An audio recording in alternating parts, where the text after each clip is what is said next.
لله ما في السماوات وما في الأرض وإن تبدوا ما في أنفسكم أو تخفوه يحاسبكم به الله فيغفر لمن يشاء ويعذب من يشاء والله على كل شيء قدير. آمن الرسول بما أنزل إليه من ربه والمؤمنون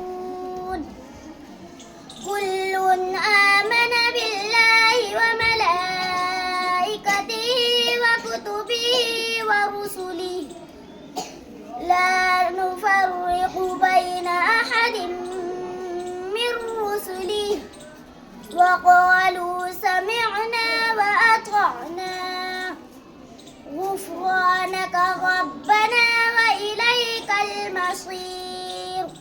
صدق الله